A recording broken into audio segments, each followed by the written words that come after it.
normally hear that in the reverse order, the law of supply and demand.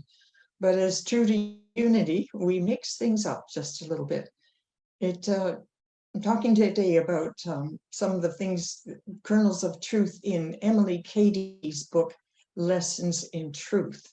And I want to quote from that book. She says, "One of the unerring truths or facts in the universe is that there is already provided a lavish abundance for every human want.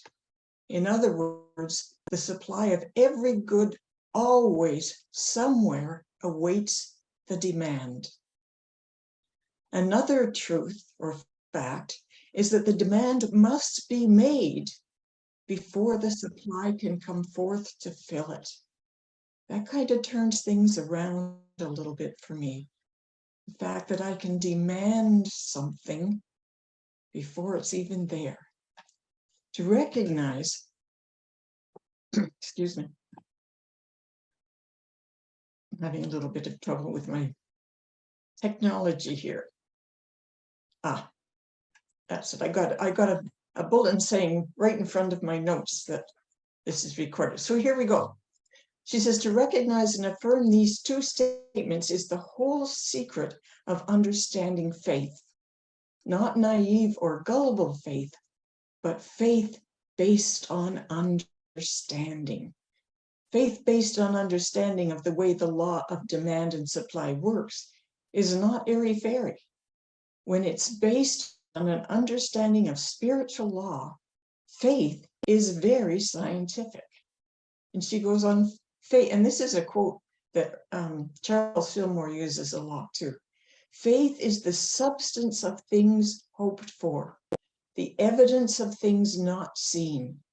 Faith takes hold of the substance of the thing hoped for and brings into evidence or visibility the things not seen. And that was one of my first big surprises in Unity when I heard Charles Fillmore's description of what substance is. Substance is what, when it comes into materialization, becomes form. So substance is possible forms, possibility of everything coming into form. And this is the law that Jesus used, because for him, there was no asking or pleading. He was simply complying with the unfailing law, which is compelled to work. It's a law. It must work. So we make the demand in order to bring forth the things we desire. We make the demand. And Paul Hasselbeck points out that the word desire is a combination of the prefix "d" and the word sire, which means to father, so that our desires are coming from the Father. Cady says, desire in the heart is always God tapping at the door of your consciousness with his infinite supply, a supply which is forever useless unless there be a demand for it. Before you are conscious of any desire for more happiness or fullness of joy, the great Father-Mother heart has decided them for you. It is this desiring that you feel and think it is only yourself. It is the first approach of the thing itself striking you that makes you desire it or even think of it at all. But some of us have been trained, have we not, to think of ourselves as selfish if we go around asking for things and expecting things, let alone demanding things. Was that the way you were brought up? When I was a child, we used to have to go to Sunday drives on Sunday afternoons, and we hated it, but we always asked, can we have an ice cream cone? And the reply was always the same. It was always, maybe, if you don't ask. How can you win? But this contradicts what Cady is saying, doesn't it? She says we wouldn't want it if it wasn't already supplied and waiting for it. That ice cream cone was already supplied at that store waiting for me to demand it.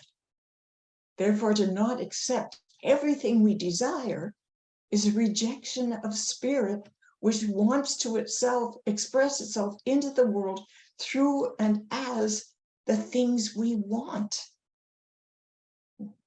Always waiting. I have a reputation for doing it all myself. And that's not all bad. I like the fact that I chip in and help most of the time. But now I'm beginning to realize where that need to do it all myself came from. Because again, I can hear my mother's voice in my head saying, them that asks don't want, them that don't ask don't, no, them that asks don't get, them that don't ask don't want. And I think she was trying to be witty or amusing, but the subconscious message to a child is, you ain't never going to have anything given to you. Go out there and work for it and do it all yourself. Anybody else brought up that way? How much some of us have to overcome in order to accept and embrace what teaching is now telling us. I suspect you may have something lurking in your subconscious. Just take a moment and think about that. Were you taught that everything you desire is achievable? Or were you taught that life is a struggle and you're probably going to have to settle for a lot less than you deserve? Yes? You know, usually, normally in real life, when we think of the law of supply and demand, which it is called in real life, we think in terms of economics, of our market system. The law of supply and demand is this. When an item is scarce, but many people want it, the price of that item will rise. Conversely, if there's a larger supply of an item than consumer demand, the price will fall. So in order to keep the price up, the suppliers and producers create just enough product to fulfill the demand, or they promote and advertise in order to create more demand. Did you know that advertising is what makes you think you've longed all your life for something you never heard of till just now? The law of demand and supply is different. There is no price for spiritual supply. It is freely given already. So normally, if we want something that doesn't exist, we need to create it for ourselves. We invent it. And we do that by accessing that eternal supply that is already given. You know, everything is supplied, even ideas. That's how inventions come into being. Knowing that somewhere it already exists and waiting for us, and we need to go into universal mind and find it.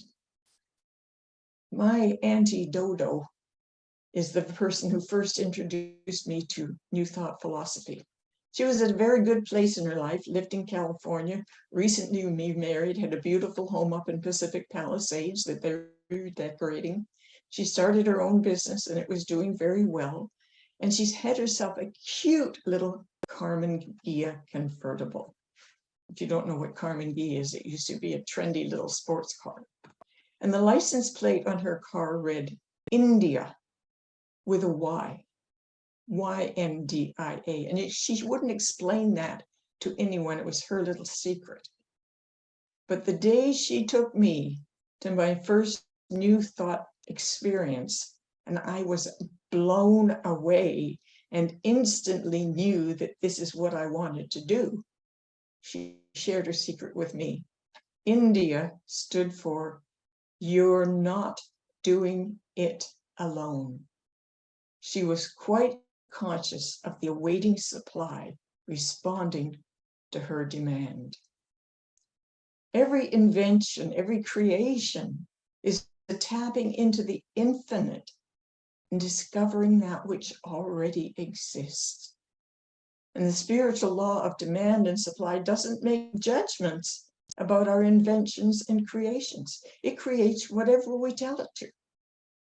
That's why you may have noticed in recent years, we've had some inventions that might have caused raised eyebrows in the infinite mind, but got invented anyway.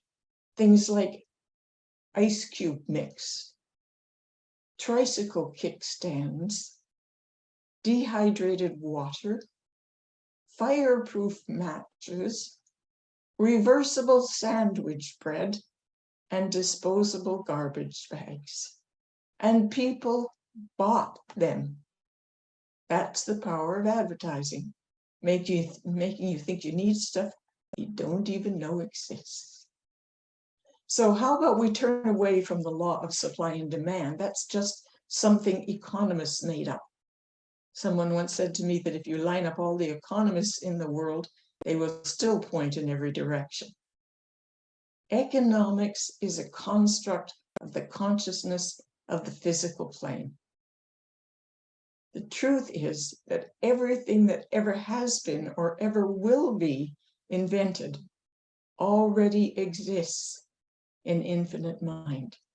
Metaphysics, meaning beyond physics, and quantum physics tell us that ultimately, once a physical subject is broken down into its component parts, elements, molecules, atoms, and subatomic particles, ultimately it's all one stuff.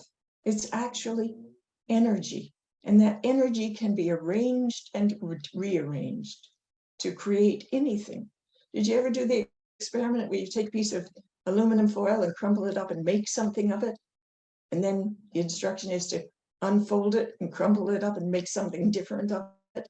That's the universal stuff, energy, constantly being arranged and rearranged.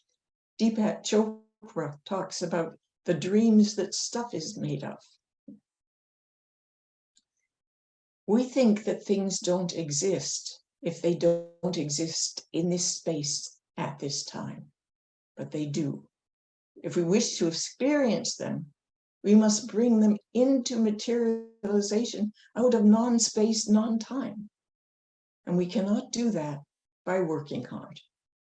Well, not by just working hard. We do that by making a demand upon all there is and then working hard. Everything is already given. Before you asked, have I given unto you? But you must ask.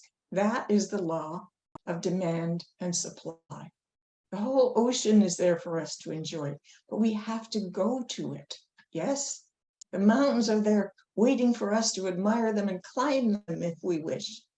The meadow of mild powers offers up its beauty to saints and sinners alike, to whoever will go to admire that. All the drinking water we'll ever need is available to us, but we have to go to the river to get it.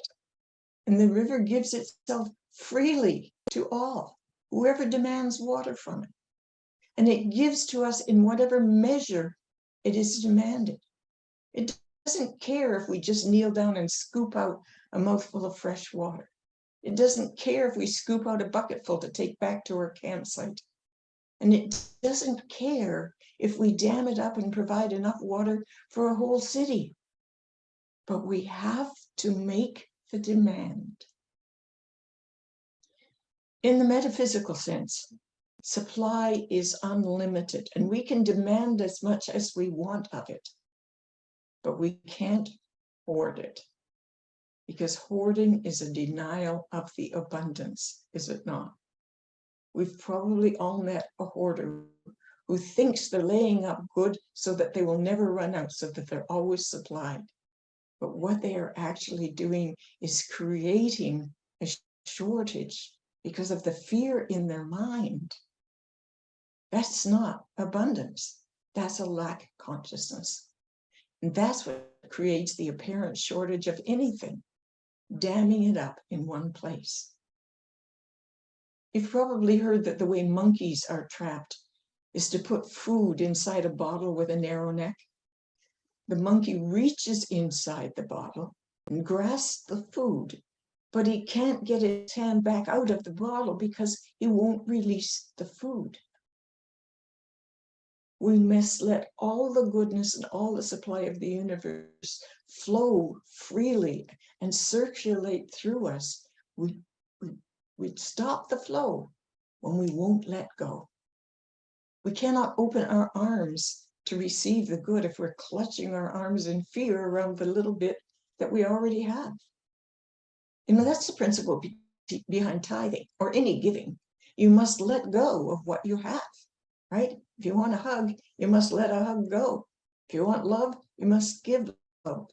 And at Unity, Vancouver Island now, we tithe meticulously, 10% of everything. When I first joined Unity, they had been tithing 10% of the Sunday donations in the months in which they would make a profit. And I said, whoa, as soon as I came, no, we need to take 10% of those Sunday donations off the top, and that's our tithe. And then a few years later, Thomas DeShooter, now Reverend Thomas DeShooter, came and joined our board, and he said, I think we need to pledge 10% of everything, whether it's book sales, whether it's coffee income, whether it's a grant, whatever we receive, we meticulously tithe 10%. And we are very, very abundant. Now we're about to make an offer to purchase $1 million building cash. I know that doesn't make sense, that in order to give more, in order to have more, you have to give more. But those of us who have made that choice in our personal finances can attest to the effectiveness of it. It's like the farmer who returns the best 10% of her crop to the earth for the next year. The best 10%. And tithing is returning 10% to do God's work, if you will. So the law of demand and supply says we must make a demand upon the infinite, and we must make that demand with faith. Now, you might think you're making a demand with an affirmation, but an affirmation without faith is not a demand. It's a request, a suggestion, a hope. And sometimes it's even a step backward. If your affirmation actually creates doubt in your mind instead of faith. Ever do that? Affirmations are good, but you have to believe them. You stand in front of the mirror and say, I am the most beautiful woman in the world. Instantly, there's a little voice over that says, oh yeah, look at that nose. Or I'm going to win the lottery. Oh yeah, you know what the odds are? We must make our affirmations believable, and we have to keep saying them until our belief has turned to absolute faith. In the Bible, one of the great teaching parables is the story of the widow who came to the prophet Elisha in great distress. She had been left destitute by the death of her husband, and her creditors were pushing her. And according to Talmudic law, she was required to forfeit her 2 sons to pay for her debt. So she came to Elijah in distress, and Elijah asked her, what have you in the house? What he was really asking her is, what have you in your consciousness? What's in your mind? And she replied, I have only 1 pot of oil. This only indicated that she was centered in the awareness of poverty. To her, the 1 pot of oil was a symbol of lack, a demonstration of her lack. It could have been a symbol of supply, but to her it was a consciousness of lack, and that cut her off from the divine flow. She was stuck in onlyness. So to continue the story metaphorically, Elijah sent her to the neighbors for more pots. And when he did that, what he was doing metaphysically was actually asking her to go to neighboring thoughts, if you will, to expand and increase her awareness to embrace new thoughts. So she poured the oil into the pot, from her own 1 pot into all the neighbors' pots, and it filled them all. And when all the neighbors' pots were filled, the oil stopped. Had she brought even more pots from the neighbors, there would have been more oil.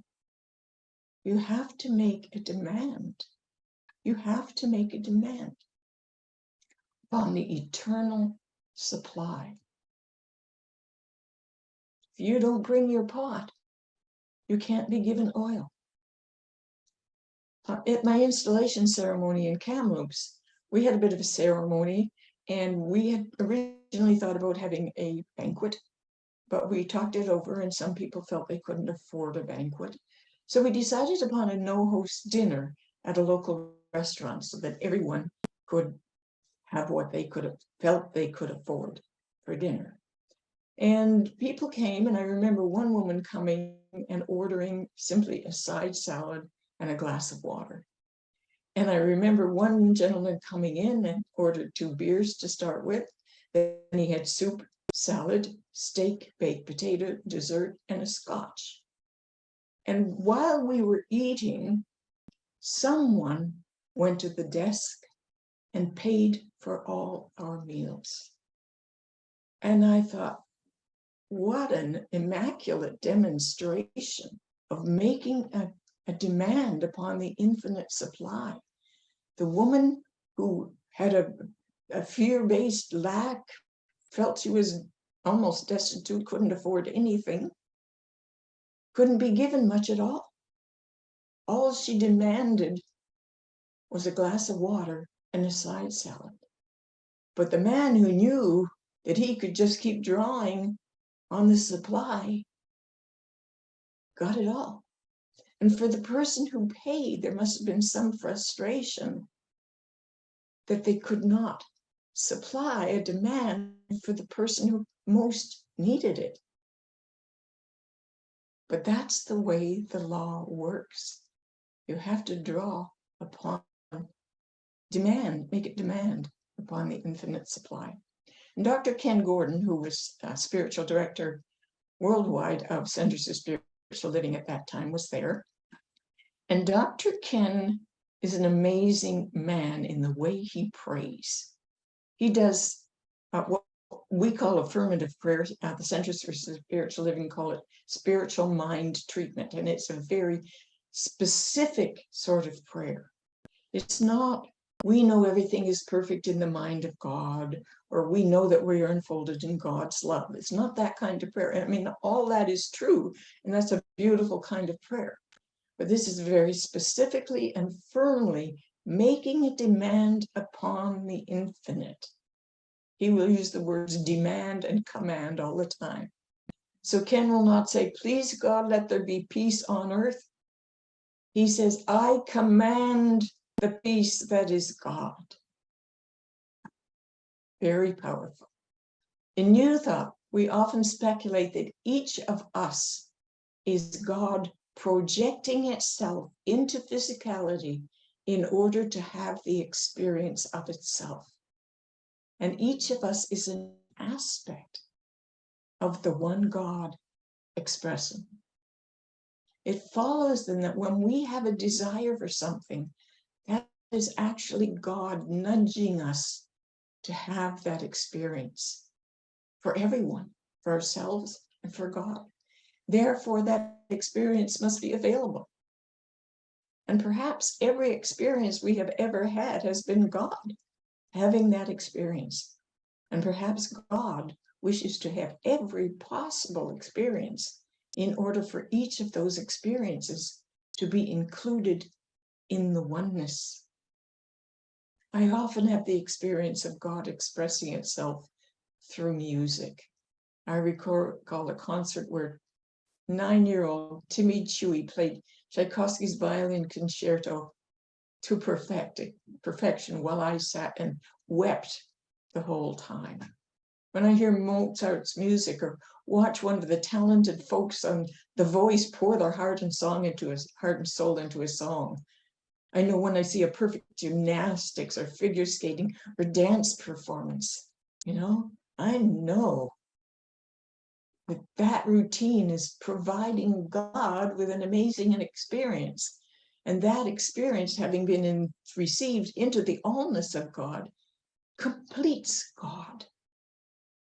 Not that God has ever been incomplete, but perhaps God is evolving too. The universe is ever expanding. And I know also that even sad or tragic experiences, like the loss of a child, that's an experience without which God would not be complete.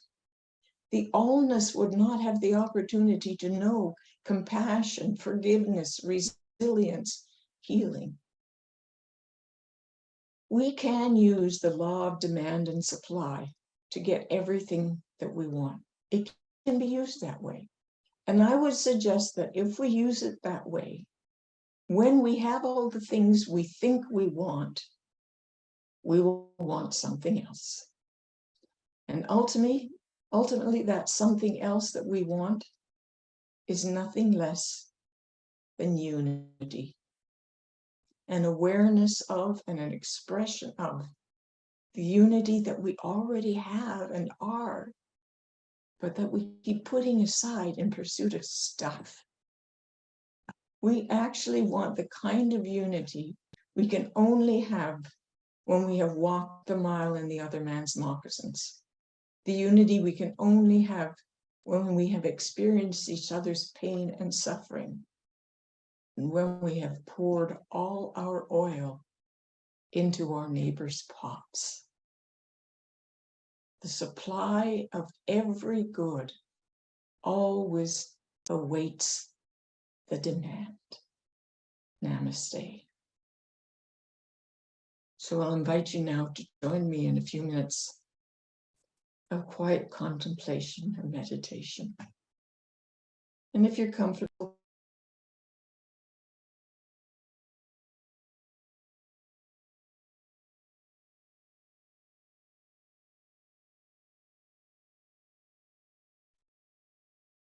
sure you've met on mute.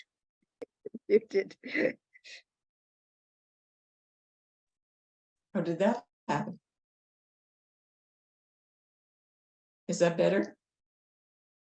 Thank you. All right, so let's just go into a quiet meditation, allowing ourselves to be as we are. The Dalai Lama says there are 4 positions for meditation: sitting, standing, walking, and lying down. So whatever you are is just perfect. So allow your body to be supported by the chair, the floor, bed, whatever it is you're doing. And just leave your tension off the body. Allow your body to be what it is. And allow your mind now to simply be the way it is. Don't try to empty it. Don't try to clear it. It's a thinker. If it thinks, let it think, but don't pay any attention to it. Instead, pay attention to your breath, filling your body and filling your mind. Your breath bringing inspiration, inspiring, bringing spirit into both your body and your mind.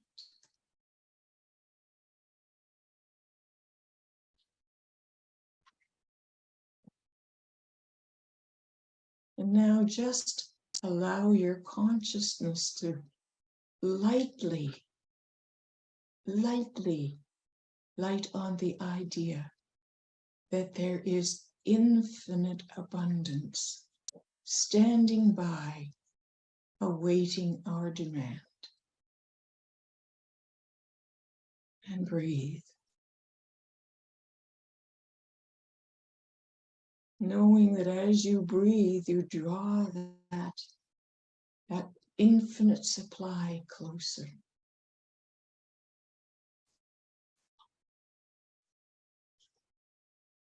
And if you can identify something in that infinite supply that speaks to you, that makes you weep with joy, breathe that into your consciousness, into your mind, into every cell of your body.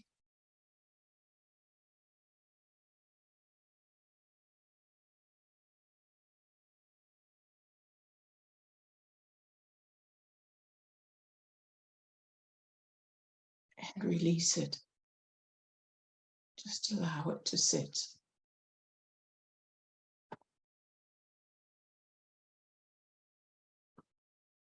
And now gently scan that infinite supply,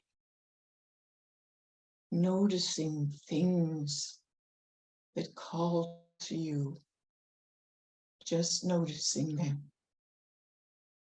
Don't get hooked on them. Just notice.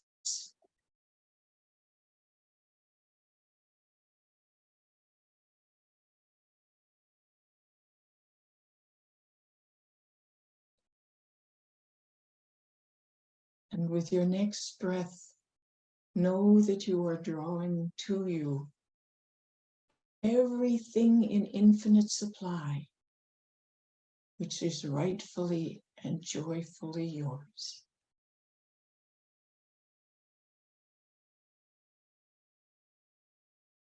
Breathe deeper again and allow that to settle deep into your body. Breathe it right down into the soft belly.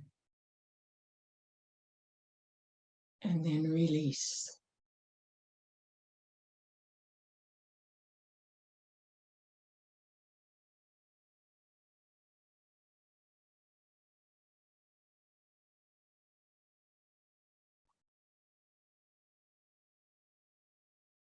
And now make your demand on the infinite supply.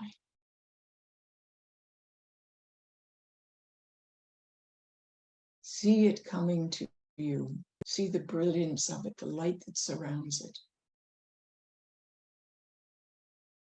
Loving care that enfolds it. Lightly hold it in your hands.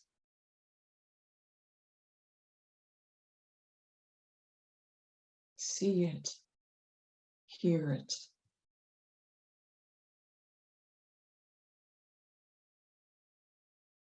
And feel the joy of this, your great demand, being given. And it is yours. So breathing a deep, deep breath of gratitude and releasing with your breath all doubt, all questions. Breathing in your breath, and when you breathe this breath in, bring your awareness back to time and place. Begin to feel your body and your surroundings. And when you are fully ready, just allow your eyelids to flutter open.